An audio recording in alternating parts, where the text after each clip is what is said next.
चीन एक बार फिर दुनिया पर बाजी ले गया है। हर मुल्की खबरसां इदारे के मुताबिक चीन की मईशत में रिकॉर्ड कमी के बाद दूसरी छमाही में 3.2% इजाफा हो गया है।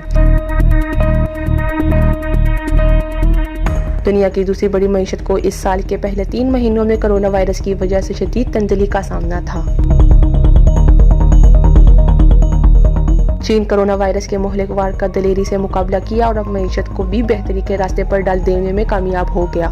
चीन की जानिब से जारी करदा एदाद शुमार ये जाहिर करते हैं कि अप्रैल से जून के महीनों के दौरान चीन की GDP में बेहतरी आई है।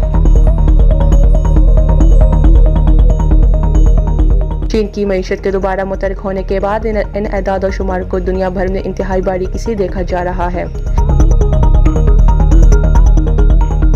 चीन में कोरोना वायरस के फैलाव को रोकने के पेश नज़र लगाई गई सख्त पाबंदियों की वजह से फैक्ट्रियां और कारोबार बंद कर दिए गए थे। अब हुकूमत मईशत को फरोग देने के लिए टैक्स में नरमी जैसे इक़दाम कर रही है। नौशीन, sportstory.news।